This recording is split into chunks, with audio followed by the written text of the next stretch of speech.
Today, from stock to mild to wild, our Jeep JK makes its final transformation into a Rubicon on steroids. Plus, milk and vegetables, or donuts and beer. It's the difference between old school and new school mud racing.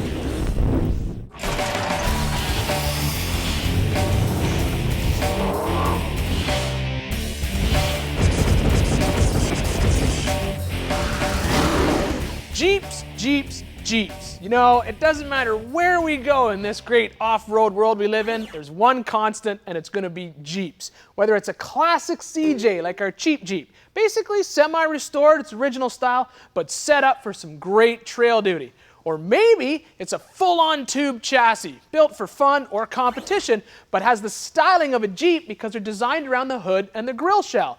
Or maybe it's a 100% aftermarket Jeep, all out of a catalog with those classic lines, but the modern day technology underneath. There's not an original Jeep part in our AJ, and yet at its heart, it's still a Jeep. And just when you think you're gonna get away from all these Jeeps, head out into the desert and watch some great off-road racing, you're gonna find a bunch of these Cherokee XJs competing in the Great American Jeep Speed Challenge. Now, why are Jeeps everywhere? Well, for good reason. They work really well off-road.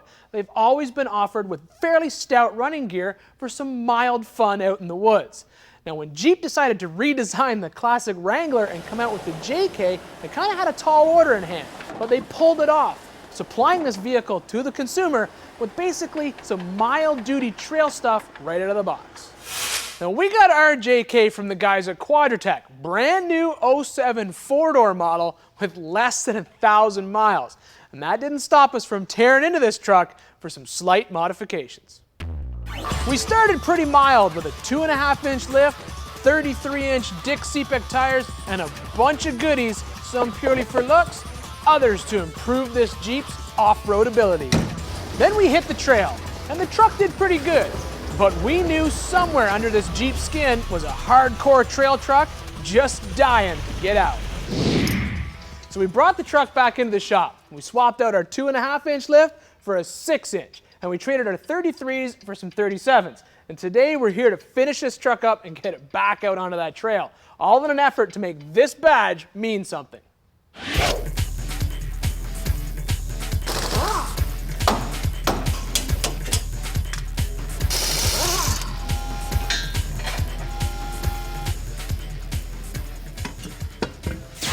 Obviously, the first thing we're going to take care of today is going to be our front axle. Now, if you remember, our Jeep showed up here with a Dana 30 under the front end. Okay for stock, and probably could have handled those 33-inch tires we had on here previously without any major issues. But now that we got 37s, we have to upgrade this. The problem we came up against is that Jeep now uses speed sensors at all 4 wheels, not just for ABS and vehicle speed sensing, but also for something called electronic stability control.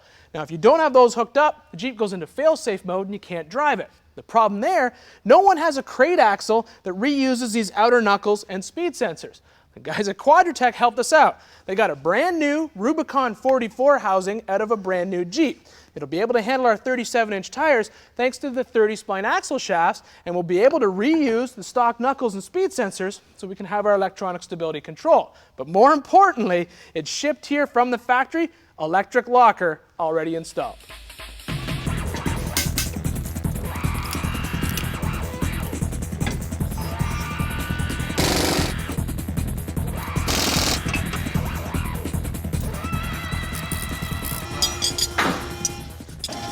Now, with our front axle installed with a locker, it's ready to go, but the rear axle still has an open carrier, so we're going to replace it with this aux cable shifted locker. It's going to replace the entire carrier in the rear axle, just like all the lockers we install, but instead of using a 12-volt power source or a compressed air, it uses a cable and a lever that will mount inside the driver's compartment to control the locking of that rear axle.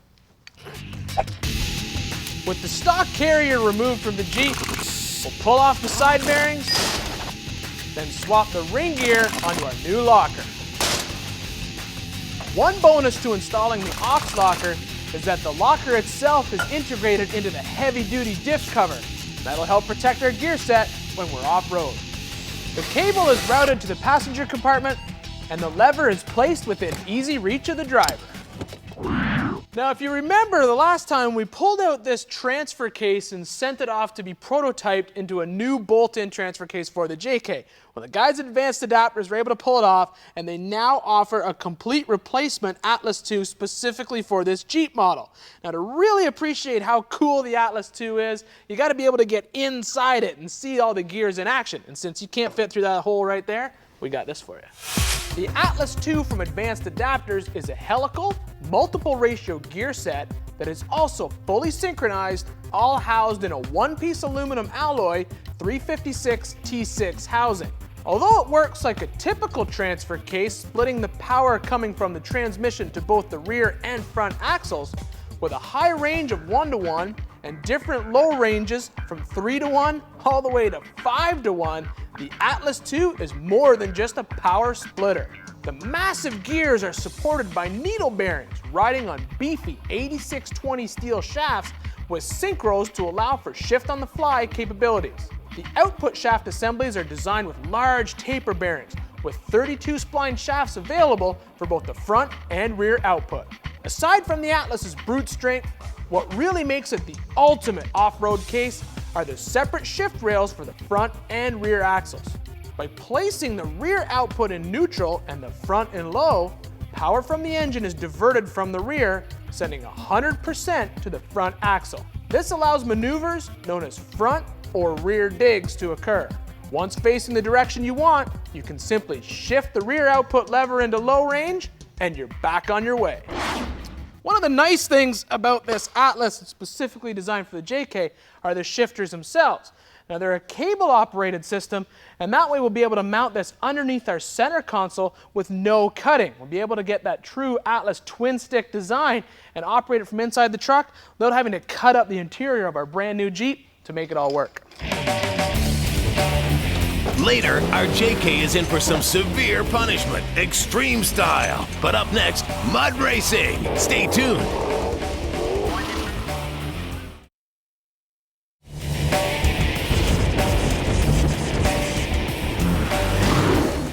You know, no matter what kind of racing we bring you here each week, the drivers have their own special way of getting ready. Well, the mud racers in Smoke Run, Pennsylvania are no different.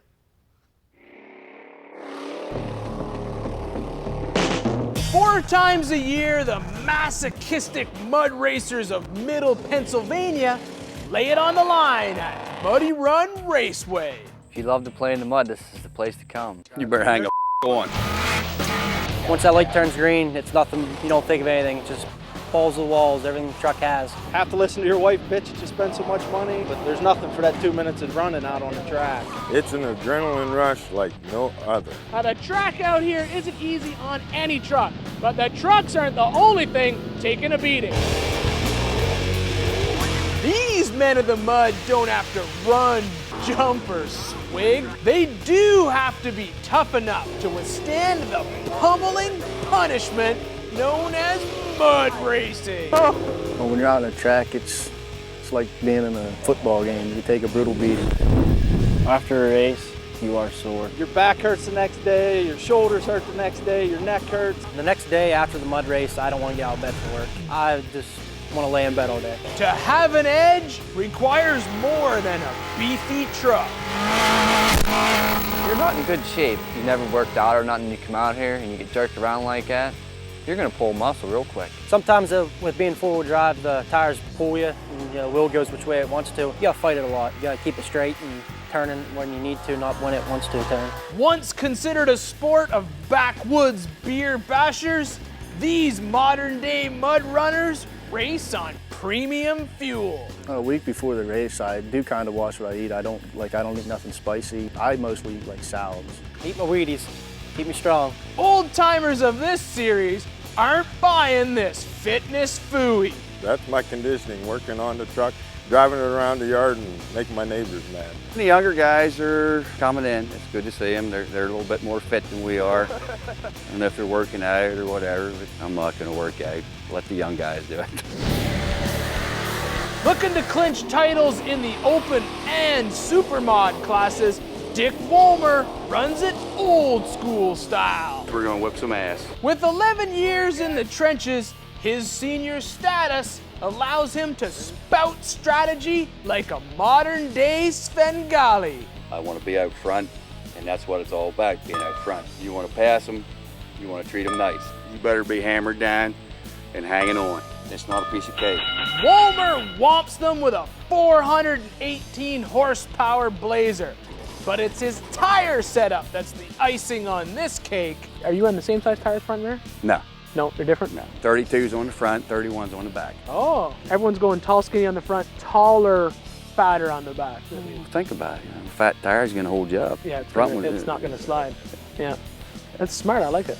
Walmer showed the younger generation how it's done by clinching titles in 2 classes. Not getting any younger, there's no question where Dick will be next season. I come around there and that crowd is full of people going like this, screaming.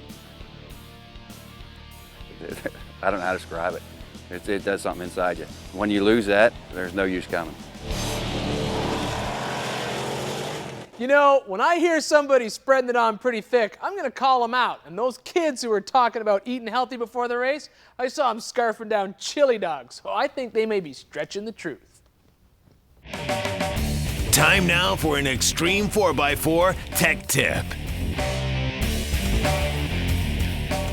Now, we all know a compression test is a great way to determine the shape of your engine, but it's hard to tell what exactly is wrong without taking the motor apart. Well, here's a little tip for you. If you put a little bit of oil down the spark plug hole itself, it'll help fill in any imperfections in the cylinder wall. When you test the compression again, if it goes up, it means you need a ring job. If the compression stays the same, it means you probably have a bad valve.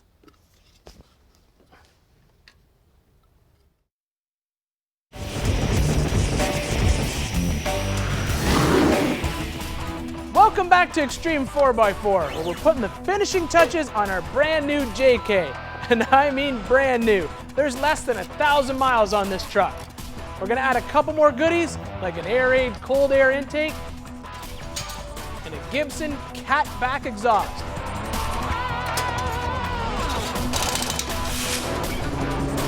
Then we'll powder coat our new rock sliders and bolt them to the truck. Now, one of the real issues with the newer model Jeep, as well as a couple other new vehicles, is the manufacturers have changed the drive shaft design and replaced the U-joints with this CV joint style flange. Now, this is obviously not strong enough for serious trail use. Well, the guys at JE Real Driveline realized that, and they put together a package that replaces both your drive shafts front and rear with heavy-duty units, and we opted for the 1350 U-joint option. All you have to do is replace your stock flanges with 3 of these flanges they include in the kit. Now, we don't have to put new flanges on our transfer case because we've got an Atlas.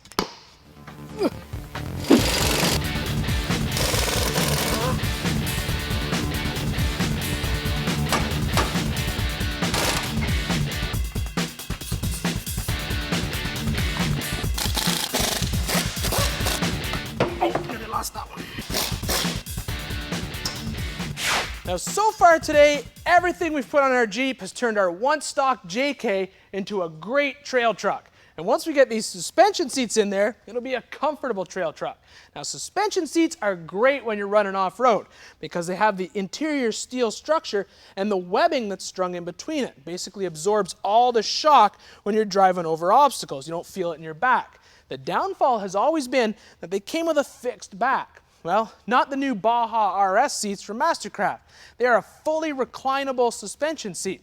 And the best thing is they flip forward, so you can actually have better access into your back seat if you have a 2-door truck. Now, our back seat, we basically crated it up and shipped it off to the guys at Mastercraft, and they made this custom cover so the fabric matches our front seats and the interior won't be all mismatched. Our new suspension seats will just reuse our stock seat risers.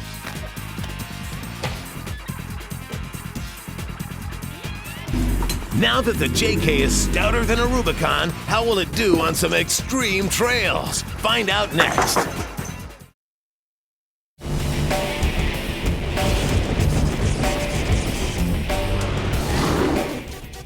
We're back on Xtreme, where our Stage 2 JK Wrangler is on the trail, ready to rock. Remember, we started with a stock Jeep Unlimited X. Did a mild 2-inch lift with bigger wheels, tires, and some cosmetic goodies. And from mild to wild, here's our Stage 2 Xtreme version. Rubicon 44 with 30 spline axles up front, cable locker in the rear, big tube fenders for clearance, rock sliders, and of course, a twin-stick Atlas II transfer case. The first trail we'll hit is the same one we took the Jeep on last time. But now we've got increased articulation thanks to the Skyjacker next generation rod ends on our new control arms.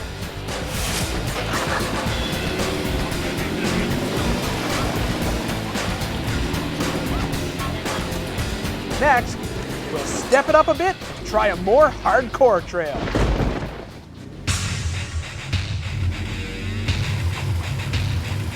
Okay, here we go.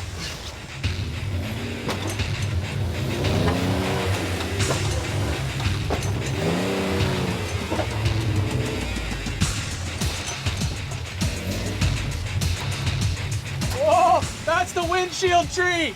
I recognize it. Hardest thing to get used to in the new JK is the width.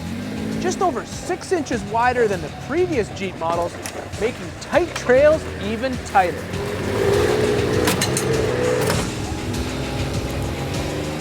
The lockers front and rear virtually eliminate the wheel spin on steep approaches.